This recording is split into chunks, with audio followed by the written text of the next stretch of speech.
and we are entering week 8. My goodness. That doesn't even count week 0, so it's really week 9, which means it's like one of those elevators. You don't know what floor you're on. It's the same math that gives us 16 teams in the Big 12 and 18 in the Big 10. There you go. It's college football. Forget the college part. The football part's been great. But it is time to take a look.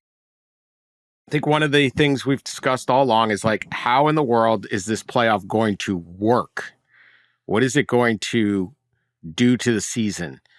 How are games? How are we viewing? Like, nobody knows anything. No one knows how the committee's going to work. We had the SEC and the Big 12 or Big 10 kind of declare it better work well to the committee last week. Needs to be perfect. Kind of a thinly veiled threat. Be a shame if we found some cocaine in your car. Or they'll just change it and make it all automatic bids. But both of you, strokes of genius, decided to take a look at like who's still alive.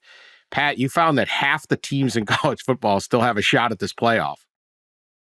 Yeah. If there's 68 power teams, 67 plus Notre Dame, more than half are still in the mix. We've got 8 undefeated power conference teams, 15 with 1 loss, so that's 23, plus another 13 with 2 losses. That gets us to 36. And hey, there's a handful of 3-loss teams in there. You could say 40 teams right now, I think, still have a shot at the playoff, which is fantastic and which would not be the case, obviously, in a 4-team race. No, a lot of seasons would be finished. So let's go through and try to do this, which sometimes is easier done when it's written down. But we're going to try to do this because I'm such a good host and have such a great command of the English language. I think I can do this. 12 spots, 5 of them are automatic bids, right? So we know one's going to go to a group of 5. So there's basically 11 spots left for everybody else. There's 4 are going to be automatic bids. The belief would be right now, I think, Pat, your mock thing had 4 SEC, 3 Big 10, 2 ACC, and 1 Big 12 would fill out this thing. And Notre Dame, did you have Notre Dame getting in there? I did have Notre Dame. Okay, so Notre Dame can be a spoiler here. Or will we get 4 and 4, which is what the Big 10 and SEC want to legislate, mandate, and declare the law of the land? Or they could earn it like they're going to this year. I really don't see why they're so concerned about access. I don't get it. But let's go through each league here and say who's really got a shot and where we're at. Let's start with the ACC. We have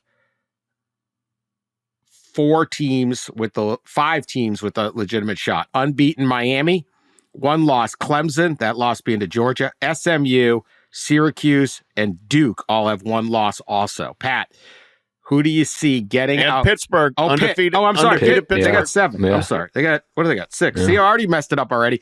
Good start. Great start by me. I lost in week 0. I'm out.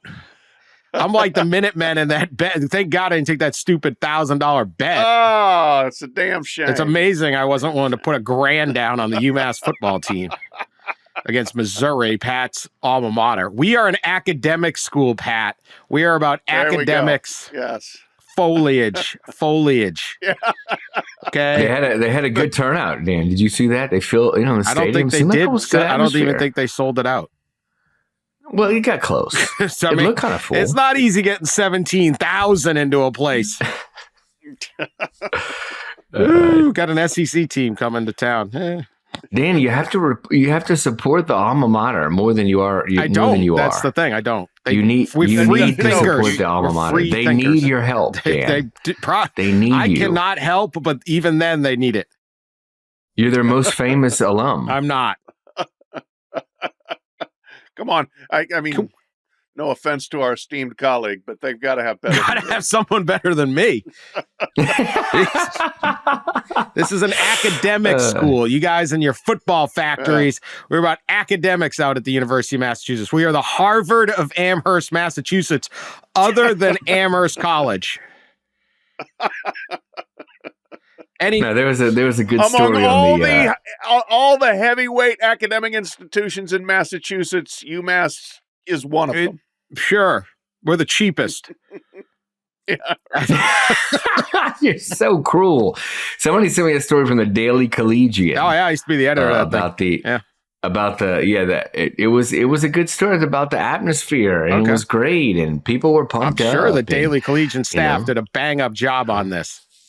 Okay, no question. Anyway, can we get to the ACC? I'm sorry I brought it up. Yeah, move on. Not contender, UMass Minutemen. Okay, we can get that out of the way. All right, we got two unbeatens, Pitt and Miami. We got Clemson, we got SMU, we got Syracuse, we got Duke. Big question. Can the ACC get two of these teams into the playoff? Or are they going to cannibalize themselves and take them out? Pat, what are your thoughts? I think they can get two in, but it's going to be close. I think the second one, they need the good teams right now to keep winning. And I think that can happen. I think Pittsburgh and SMU are going to basically suss themselves in or out in the next couple of weeks. And then you're looking at, I think SMU can emerge, and Miami and Clemson. I do think Clemson ultimately is going to be the best team in the league. We'll get to the championship game. We'll win the championship game. The question is, who do they play? Is it Miami or is it SMU? And whoever plays in the championship game gets a second loss if you lose. If it's Clemson and SMU, if it's Miami, if they get there undefeated, they're in good shape. But I think it's going to be a really close call between who ends up being the higher ranked second team. And one of the weird things, guys, about obviously this situation with so many teams in the leagues, there's a lot of teams that don't play each other. And so you have very disparate sort of league resumes that the committee will be trying to factor. And I think SMU actually, their one loss looks better as we go along because 3 points to undefeated BYU. So obviously a long way to go, but I think ultimately the ACC right now stands a pretty good chance of getting a second team in. Well, the ACC, I think we talked about this earlier in the year, like the ACC and the Big 12 are going to be in a position where they're the loser of the conference championship game may be left out. In the Big 10 SEC, the loser will almost certainly be in. But the ACC and the Big 12, specifically maybe this year, when you look at the ACC, you could have a 2 or 3 loss loser in the championship game be left out, perhaps even for somebody who finished third in the ACC who didn't advance to the championship game. That's going to be a real issue because, for this example, could you see, a Pitt, advancing to the championship game in a Miami or SMU not, but being at 10-2 or something like that, in getting in if Pitt loses the championship game and has 2 or 3 losses. That's going to be a really hard decision by the committee is those things about the losers of championship games, And I think in the ACC and the Big 12, your championship games are ultimately could cost you a spot in the playoff. And I think that's why you do see some people talking about in an expanded playoff era, should you have championship games at all? You should not. Straight up, you should not. Yeah. I think that's, yeah. But they're also looking for every dollar. Like they're chasing every buck. So then they will. But yeah, absolutely. I'm fascinated at like a scenario such as Duke beats Miami and thus gets in to play Clemson in the championship game. Miami's only loss is to Duke, or maybe it's Syracuse, either one at Syracuse. They got to go play. That'll be a tough place That could be a great game at the end of the year, by the way. Let's say Duke loses to Clemson decisively, and then you're sitting with that 11-1 Miami team. Even though they lost to Duke, do they get the bump in? We have seen this in the 4-team playoff where like Alabama would make it without even winning their division. And then, kind of come around and get there.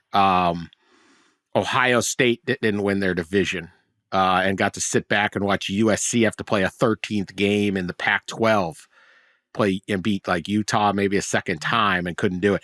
So we've seen this kind of thing. That is going to be very interesting. But I think that if you are a fan of all of college sports, no offense to the SEC and Big 12's manifest destiny attempts, you got to root for ACC and Big 12 get an extra team. Or maybe not. Maybe if they do, it angers the powers that be and they mandate that all their teams get in. But I think even in the Big 12, Big 10 and SEC, it's more fun if there are 4 spots guaranteed and teams are playing for that 4th spot. It adds drama to it. Absolutely.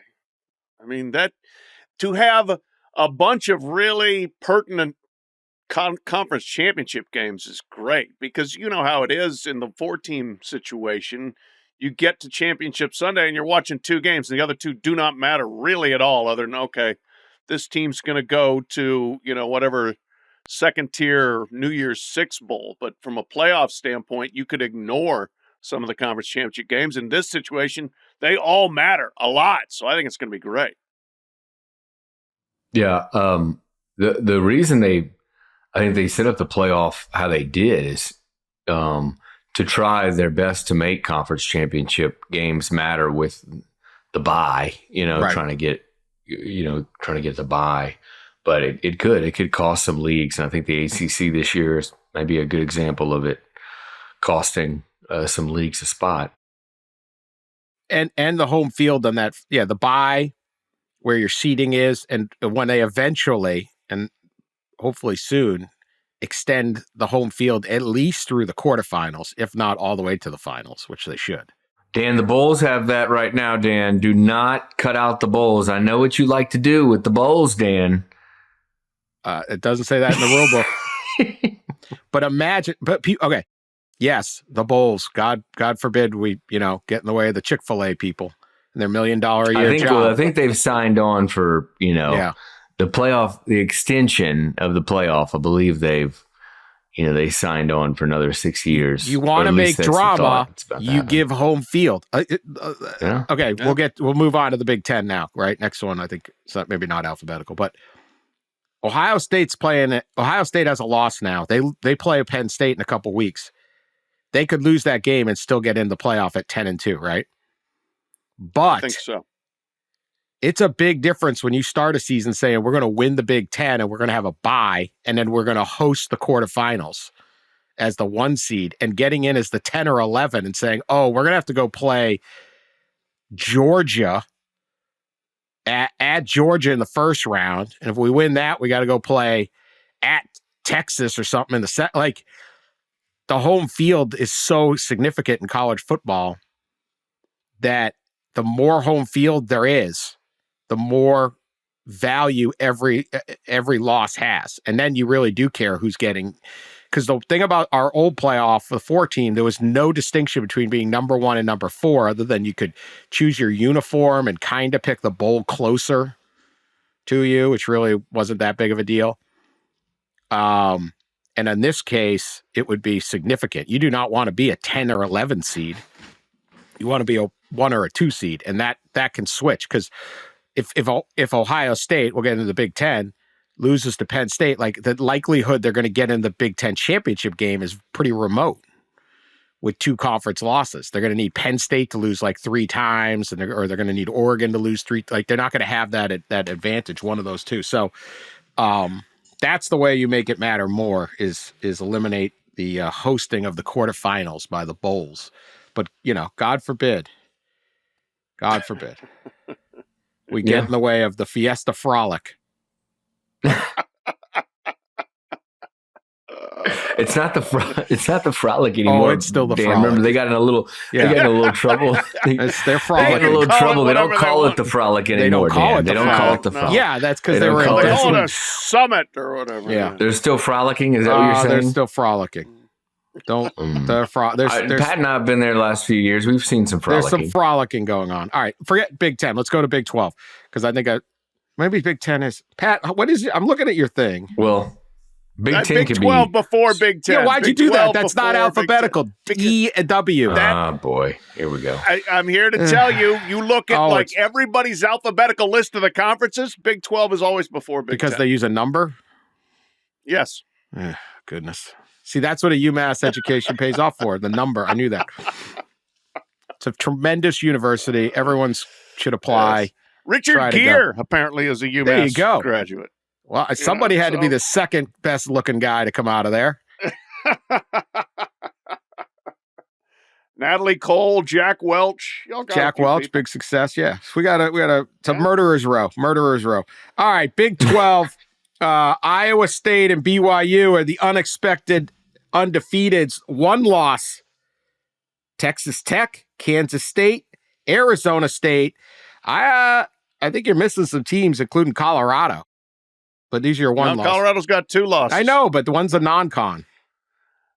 Yeah. Right. I just They're did still in it, overall 0-1 loss.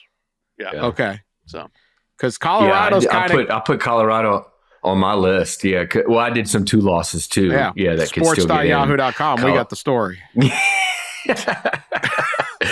Yeah, Colorado because I listed 30, 23 teams. That seemed like plenty.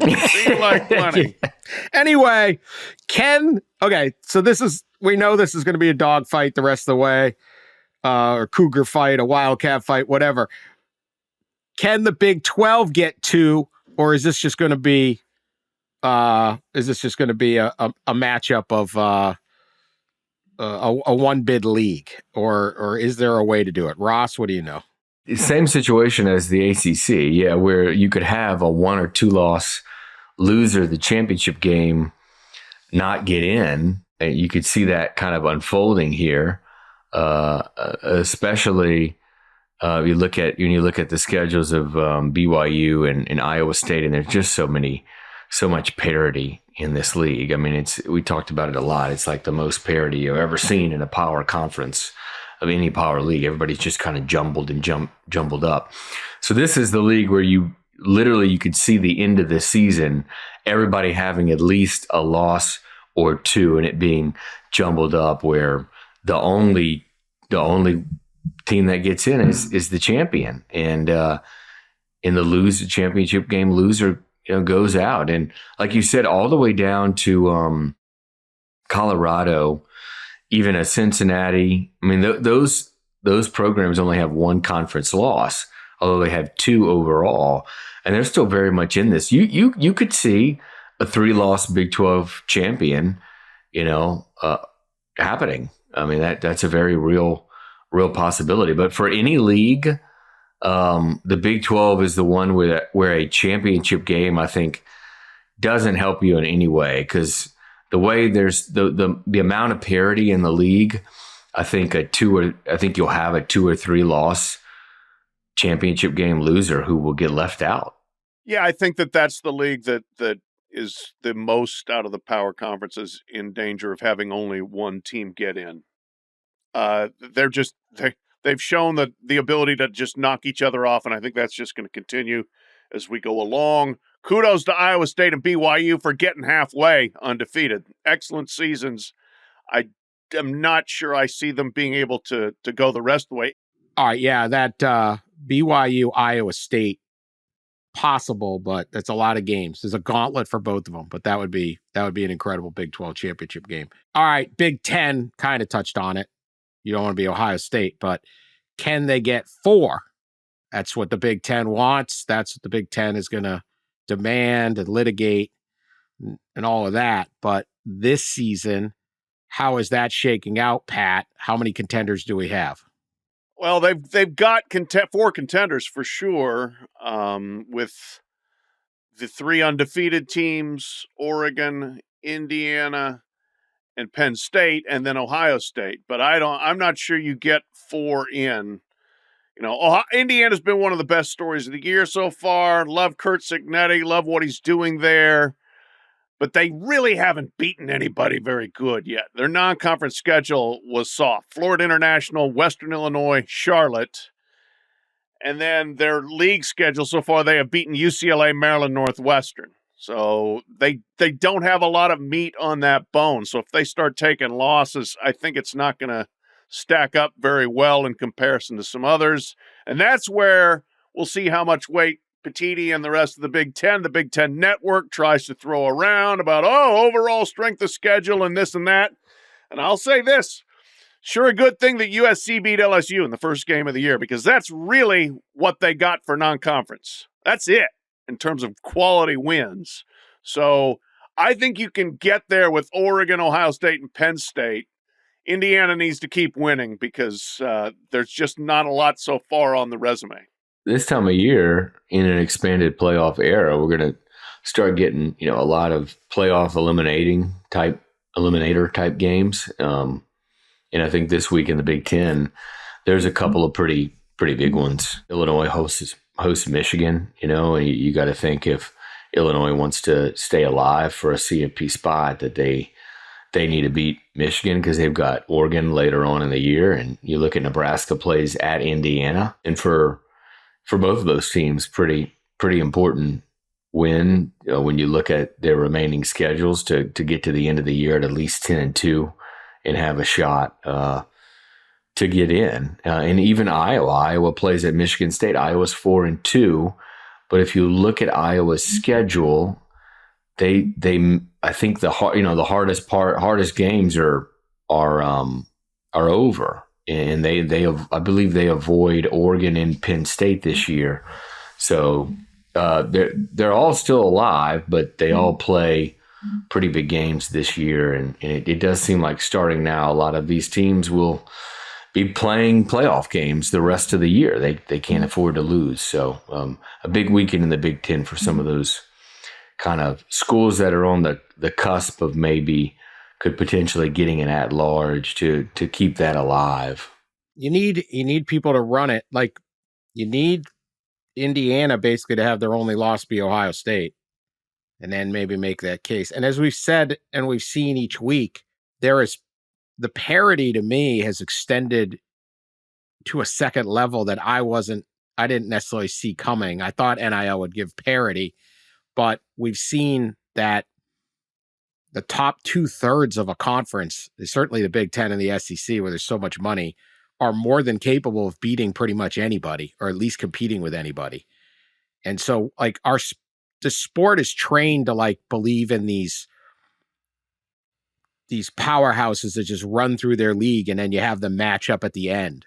But the leagues are bigger, and there's more good teams and quality players, and the depth isn't quite as there. So you're just not going to get, this team's 12-0, this team's 12-0. It's harder and harder to get through a league unbeaten.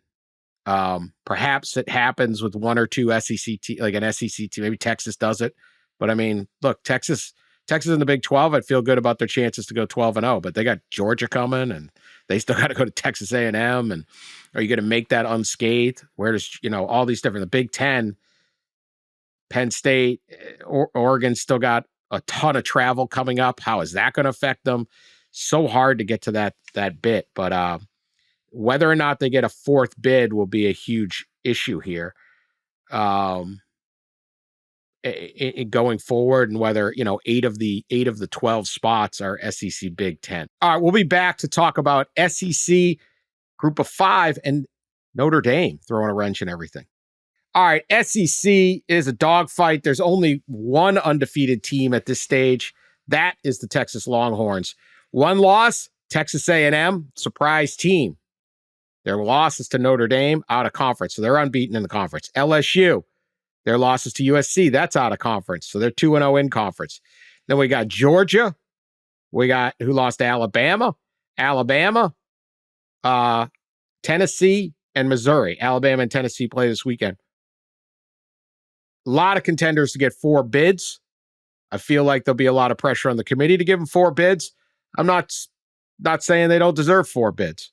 But how do you see this playing out, Pat? There is an astounding number of games still to go. Georgia goes to Texas, Alabama goes to Tennessee, Missouri goes to Alabama, LSU goes to A&M, Alabama at LSU, Georgia at Texas, Tennessee at Georgia, Texas A&M at,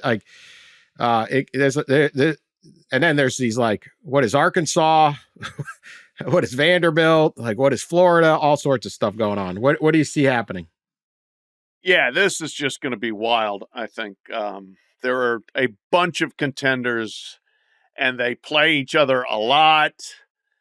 And we're going to start clearing some things out maybe a little bit this weekend, obviously with the 2 bonkers SEC games, Georgia, Texas, and Alabama at Tennessee. And we'll see a little bit more where we stand there. But, Texas is in great position right now. Texas A&M's the sneaky one there. As you noted, their one loss is non-conference, and it's a good loss. It was at home, but it was to Notre Dame, which is a quality opponent.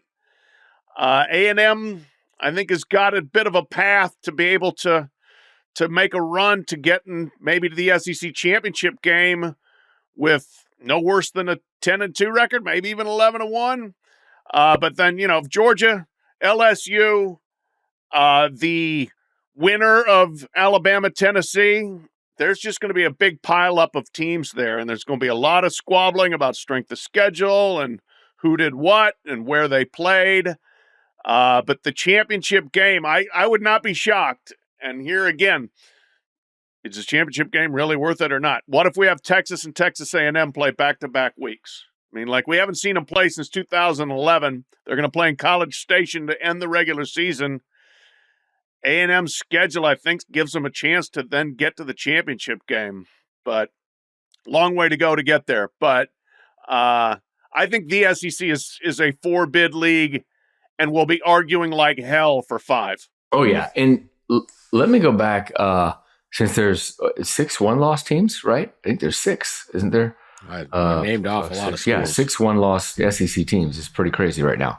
We'll go back to Nashville, Dan, where SEC and Big Ten leaders met last week. And in the news conference, it's fair to say they fired a shot toward the selection committee, basically saying, we will see how the selection goes. And if it doesn't go good for our schools, and if our playoff worthy schools get left out for schools from other leagues, then we will, think very seriously about changing the format.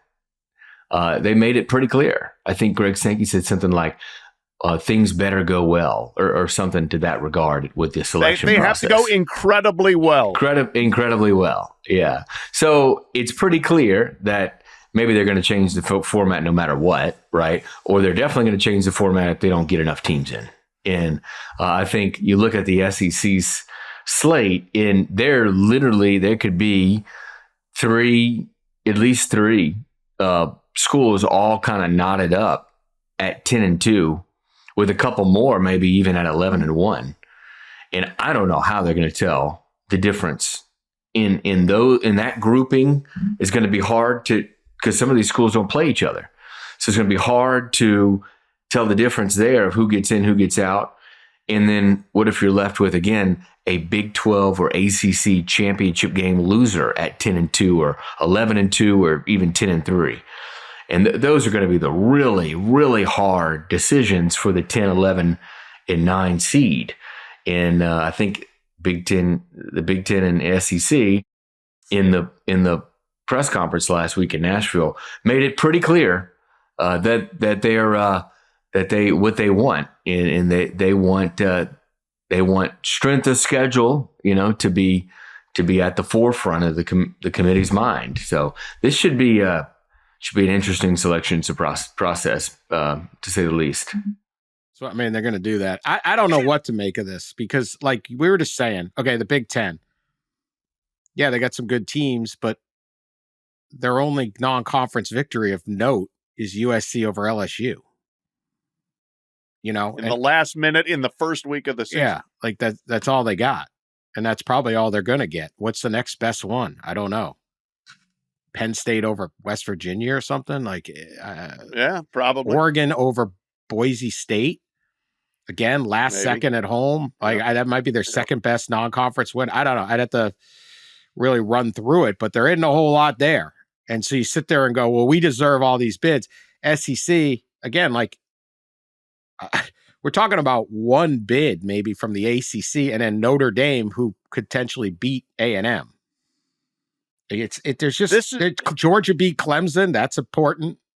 But it's not like there's this mountain of evidence. There's the same thing last year. The ACC beat the SEC heads up in the games they played, but the SEC gets the nod.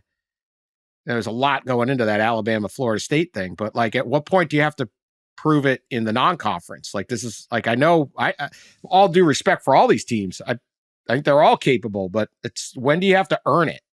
I mean, the comments that came out of Nashville, I thought were so insulting. This is such an oligarchy, is what it is. It's a Big Ten, SEC oligarchy cabal. We're going to decide by ourselves what we think is best for ourselves, but everyone's involved. This is not a level playing field. It isn't. They're trying to beat the monopoly talk, because it's like that's what they're trying to do. Everyone's involved, but we make the rules. Like, oh, okay. Yeah, we make the rules, and we will watch the selection committee, and then we will decide whether you were kowtowing sufficiently to our schools, to our liking. And then if we say, no, you didn't because you left out Alabama as our fifth team, or you left out Indiana as the Big Ten's fourth team, then guess what? We'll just take those bids via executive fiat because they already got control of the format of the playoff. We're rigging the game here, and you don't have to do that. If the Big Ten might want to rig the game, because as you alluded to, Dan, they're quite frankly a bit of a paper tiger in terms of non-conference play. The SEC has earned the right to demand, not necessarily demand, but to get more of the bids. But again, just go earn it on the field. You don't have to legislate it. Well, Big Ten had the championship game last year, technically. I just what point are they going to flip out and take their ball? Like, okay, let's say Clemson beats Miami in the title game of the ACC, but Miami's undefeated. They get in, and Notre Dame gets in. And you're saying, well, these two teams aren't worthy. We should have 5 or 6 bids here. And you go, well, Miami beat Florida at Florida, and Notre Dame beat Texas A&M at Texas A&M. And yeah, they lost to NIU, but like, I just feel like if the SEC and Big Ten just play this out, they're going to get 8. You're going to average like 8 bids every year. Instead, don't sit there and be like, well, that's it. We got to expand it and have all. It's like, just play. You've got all the other advantages. It's very possible you're going to get 8 spots here. I don't know. We'll see how it all plays out. There's going to be losses. When you start predicting the victories, that's just what, like, look, Alabama was all set. Now they aren't. Anything can happen in this thing. And the SEC may cannibalize itself because they've got too much money at all the schools. Problem with having too much money is everyone's got it. Yep. That's why you're going to be hearing so much screaming about strength of schedule if that happens, if these teams all start racking up losses in those leagues. Yeah, I'm not saying it's wrong. We'll see. But the pouting beforehand is very, anyone who's been a parent. Let's see how it goes, okay? Before you guys start crying. Let's see how it goes. Might be fine, but y'all might blow it when, Arkansas may screw everybody up by winning, they still get to host LSU and Texas, and they play Missouri. I don't know. Yep. All right. Notre Dame. They have this victory at Texas A&M that is now, we thought was, whatever.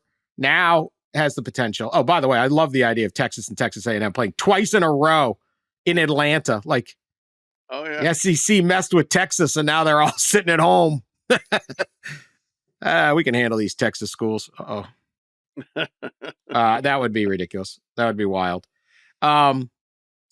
Also interesting now, the Notre Dame schedule has gotten tougher, back to being tougher. Georgia Tech, not a pushover. Again, we thought they might be. They're not. They play Navy and Army. one in East Rutherford, one in the Bronx, neither one in Notre Dame Stadium. Virginia, not that bad. They still at USC. This team goes, they win all these games. They get to 11. They're getting in this playoff. I don't care what happened in Northern Illinois. That's a decent run here, and they could have a massive impact on this season. Agree?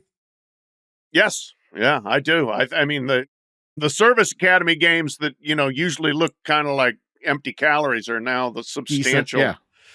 Yeah. And then group of 5, 2 parts on this. Do we agree Boise State is in the driver's seat for this if they can win all their games? And B, Yes. What's the chances they end up getting the Mountain West as the 4 seed? And they supplant the Big 12, presumably, or if a upset bid comes in on the ACC and wins that, like, what are the chances that the Mountain West actually ends up with a 4 seed? Yeah, it's fascinating. It's not out of the question as the Mountain West has been being raided by the Pac-12 and losing those schools eventually. But Boise, if you lose by 3 in Eugene at the end to an Oregon team that ends up being the Big Ten champion, and you otherwise run the table and you beat a good UNLV team, and you would have beaten, I believe, both Washington State and Oregon State, you've got yourself a pretty decent little resume there. Does it stack up to, a champion of the Big 12 or ACC? I don't know. Depends who the one champ thing, is. Yeah, it does. It does. If those leagues have just absolutely carved each other up, and Boise's sitting there at 12-1, who's to say that the Broncos aren't a top 4 seed, which would just be wild.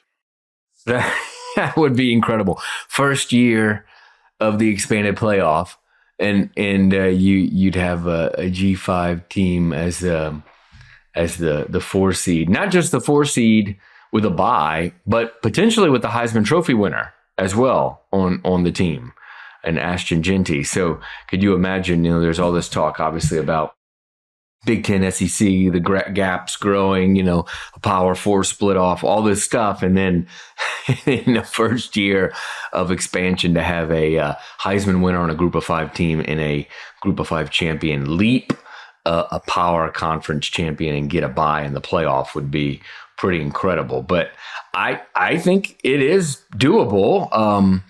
I think the Big 12, let's just assume that the ACC champion will have, 0, 1, or 2 losses. The Big 12 champion, in order to get leaped, would probably have to have 3 losses. I'm guessing. I'm guessing they'd have to be like at 10-3 against a 12-1 Boise, right? So, and it's possible. It's possible that a 9-3 Big 12 runner-up is in the championship game and then pulls an upset. That's definitely you could see it happening for sure. Maybe a Texas Tech that already has a loss outside the league, or who else is there? The Kansas State already has a loss. You could see Arizona State. You could see one of those teams losing a couple more, being 9-3, and then pulling an upset for sure. That'd be wild. It is really hard to go to win all these games in a row. So I don't know if Boise can do it or not, but they have looked dominant so far. And I did watch that Oregon game. It was on the Peacock late at night. So I don't know how many people saw it, but if you're talking about all those, how they make up their little metrics, game control, and Boise should have won that football game, man. They had them. They gave up 2 special team touchdowns, long touchdowns, and all 3 phases, Coach Belichick. But they had them. They were good. They looked just as good against Oregon as Ohio State looked against Oregon. If you watch the game, now, do they get to 12-1? But this is a really good football team. And so, we'll see, but that would be wild. They get the 4 spot. I don't know. Maybe they don't get them. How awesome would it be if they did have the quarterfinals hosting and Boise got to host a playoff game? Oh, that would be true. As the 4 seed, and then Georgia comes in as the 5, Yeah. like the Georgia Bulldogs in Boise. Like, just, yes. That I will say, look, we have touted the Friday night games all season. Next Friday, not this Friday, but next Friday, Boise at UNLV. Massive game in the Mountain West and in the national landscape. Yeah. All right. That sums up our playoff thing. I'm more confused than ever. These things happen. All right. We'll be right back because you got to hear what the mullet is up to out in Stillwater. Joe, can you play, the Coach Gundy press, he's doing his weekly press conferences, the mullet at the retirement community in Stillwater. And he couldn't do it this week. He had to do it by Zoom. And there's a great reason why. He was, I guess, out playing with his cattle or cattling. Cattling. Good verb. I watched that. Verb. If you ever want some quality, find the Mike Gundy reality show. I don't know how it got greenlit. I don't know if anyone other than me watched it back in the day. There was one episode where he and his dad just farmed. It was just a fantastically boring show. I loved it. And so if you've watched the Mike Gundy reality show, this makes sense. Well, I had a little run-in with my cattle over the weekend, and I guess they've been watching us play and got headbutted. So I've got a bad eye that I didn't think would be particularly enjoyable for people when they were looking at my pretty face in a live interview. But more importantly, it's full of blood and I get dizzy, and so it's not easy to be upright and be in a normal function. But other than that, I'm doing great. Concussion protocol. He's questionable for the game, cow. I mean, this is the almost other than injury. Him admitting he drunk drove 1,000 times. That's still the quote of the year for Gundy, but this is second. Yeah. The bad joke, like the dad joke. Guess they've been watching us play. That's why he goes to the retirement community. They love it. And I will say, our man, Mr. Mullet, got himself a chance to get right here. They've lost 3 in a row. They're playing at BYU Friday night. You want to upset the apple cart? Gundy has pulled off a ton of upsets during his long tenure at Oklahoma State. They've got the bye week advantage. They've been off since October 5th. I don't know if they're good enough, but we have not seen a Gundy team completely fall apart. Not since his first year have they had a losing season, so I keep expecting them to get it back together. This would be quite a time to do it. Friday night in Provo. It's going to be another good Friday night. My experience with cows is pretty limited, but how often does it headbutt? How much? Yeah, I'm curious of that too. I didn't know that was a thing. I wonder how the eye will look Friday on the sideline. I want to see the eye. Let's see this. You might have to go Coach Prime and wear the sunglasses at night. Remember the sunglasses? Yeah, maybe so. I don't know, man. I think the bruised eye, you're Mike Gundy. You got to own that. The mullet, the eye, the whole thing. The black mullet, the gray beard, the bloody eye. He'll have his black shirt on with the poke on it.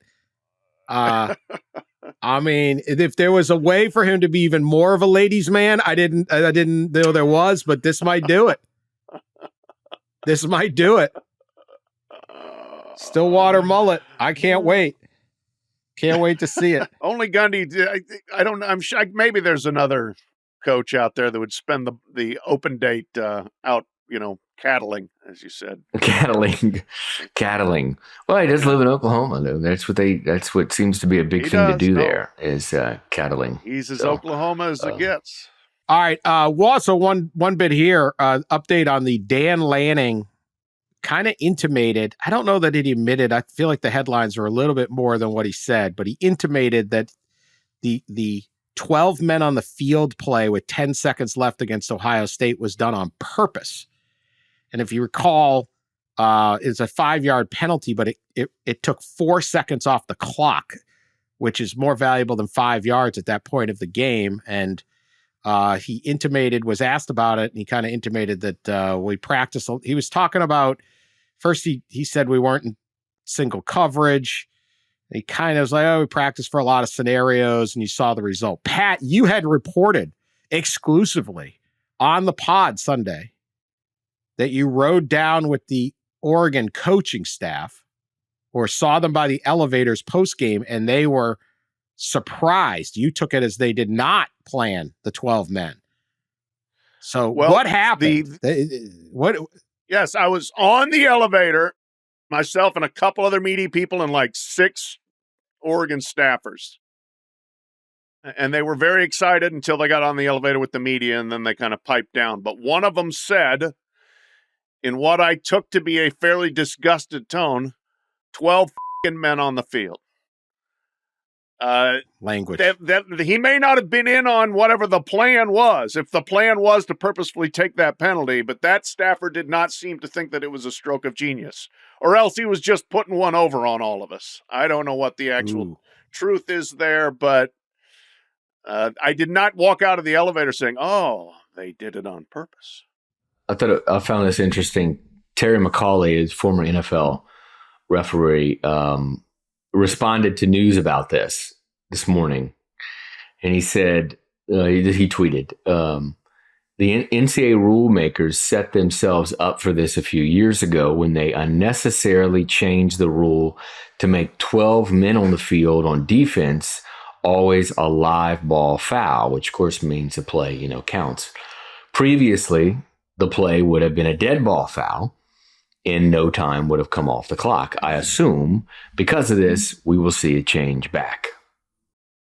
Yeah, it's a bad penalty the way it is right now. You should not be able to benefit from a penalty like that and the other team basically losing a down at the end of a game. So now that this is what I'm interested to see, because now I don't know whether Dan Lanning did it on purpose or not.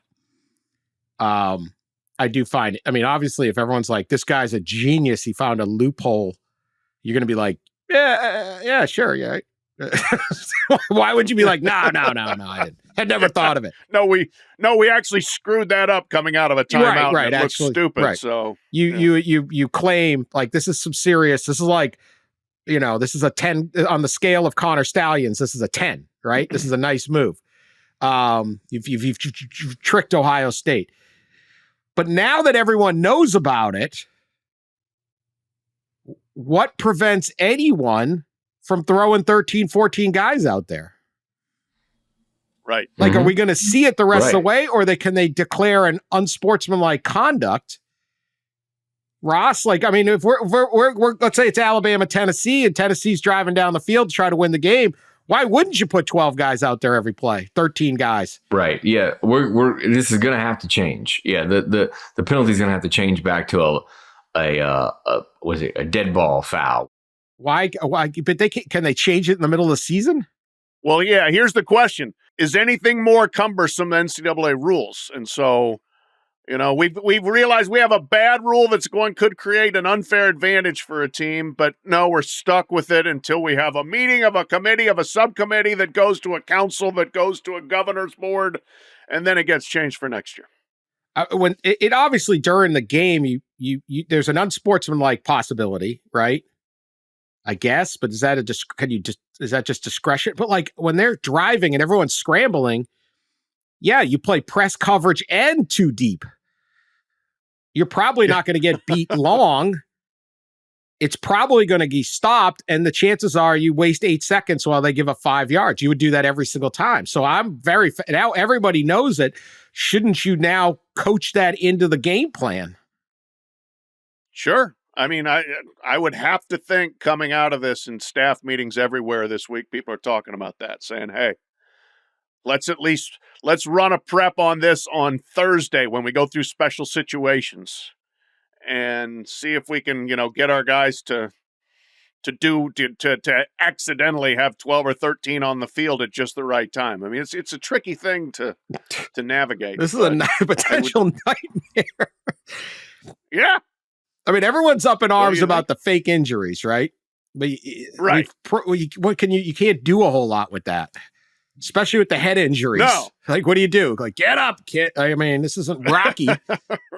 Right. Cut him, Mick.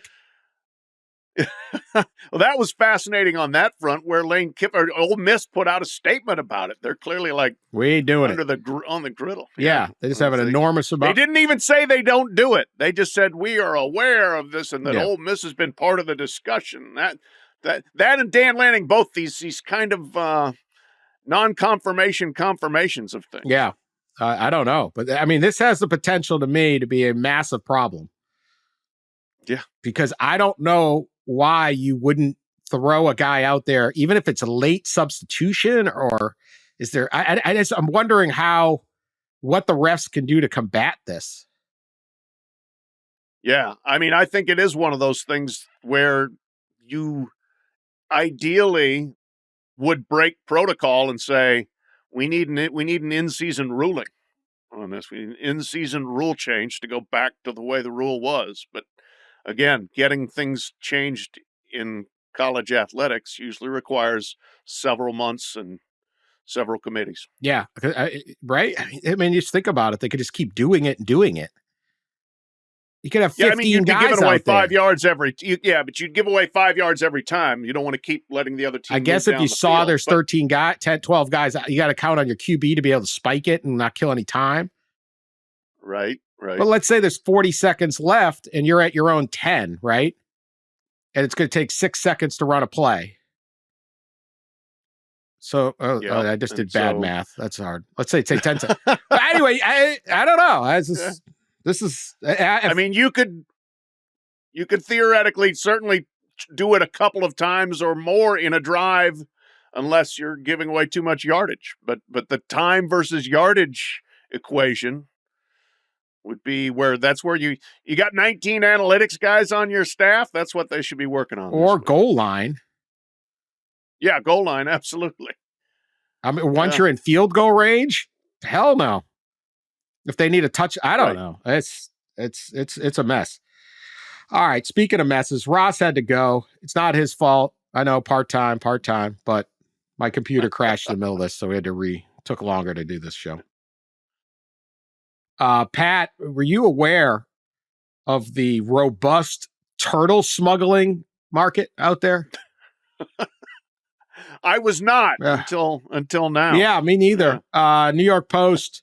I just like to say, too, Daily Mail, it's been off its game lately. Yeah, way off. It's like they're covering the U.S. election and stuff. They're they've lost their focus. Yeah, enough. It's like when they're distracted. Daily Mail's not doing a good job lately. But the New York Post is still there for us with the bad leads, the whole thing. One woman was moving as slow as a tortoise when she was caught red-handed trying to smuggle 29 protected turtles across a Vermont lake into Canada by kayak. 41-year-old was nabbed loading up an inflatable boat at an Airbnb in Canaan, Vermont, according to a Border Patrol agent's affidavit filed in federal court.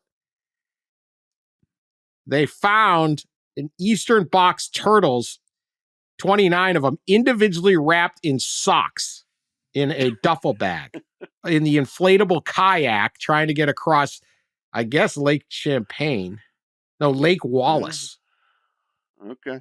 Police said they were notified by the Royal Canadian Mounted Police by 2 other people, including this woman's husband and another person. And wait, the husband dimed her out? Yeah. Wow. Apparently these were Chinese nationals, and a box turtle can go for $1,000 on the Chinese black market. Now, I have a lot of questions. Yeah, the husband's like, hey, why file for divorce? I just spend your time in a Vermont prison or something. Doesn't a Vermont prison sound okay? It does. Kind of really, like they give you maple syrup and like a window overlooking the hills. And, yeah, you get a view of the foliage. If you had to go to prison in one state, would Vermont be your choice? I think it really might be. I think so. My initial reaction was Hawaii, but that would be like torture to be imprisoned in Hawaii. So, be looking at the beach and you can't get there. So I think I'd take. I just feel like the Vermont criminals are like not like stole too much Ben and Jerry's or something. Like, what did they do? They're very chill. Yeah, I don't think you have like the prison gangs and all that. Anyway, that's an aside. Yeah. I wouldn't want to go anywhere. But I have okay, so she's got potentially $29,000 worth of turtles. But look at the effort. You got to rent the Airbnb, and the fees, the cleaning fees they got to put on you. Especially if you've got turtles. Turtles could have made a mess. You get extra fees. Yeah. Like, what is the review on her? You got to own an inflatable kayak. You got to get across the lake. Then you need a getaway car. Then you got to go to Montreal or something and fly all the way to China with 29 turtles. How are you getting them on the plane? Where are you hiding these turtles? It seems like you're spending 29 grand just to get the 29 grand worth of turtles. Yeah, I wonder. I mean, there's got to be some other revenue source here other than just 1,000 per turtle, right? I would think. I don't know. What do you do with them when you get them? Do you make them soup, or are they valuable for some other reason? Do the shells? Are they? Maybe they like to. The eastern box turtle is a protected species in Vermont and some other states. Yeah. She was going to sell. Cell phone records showed she intended to sell the reptiles in Hong Kong. She's from Hong Kong and was living in Canada. I don't know. I need a follow-up story here. Seems like a lot of work for maybe she's going to it's not a cheap flight. Some of them are going to. No. This whole thing. No. Anyway, keep your hands off our damn turtles. It's an American turtle. That's right. Leave our turtles alone. Yeah. Good job by the Canadian Mounties, our Border Patrol agents, keeping the world safe from turtle smugglers. Was she going to file an expense report for the expenses here for the Airbnb and the raft and the airplane? Inflatable kayak too. Yeah. This seems just, I don't know. This is an elaborate plan. Yeah. Yeah. You never know what's going on out there. I don't know. You never know. No, you don't. That's for sure.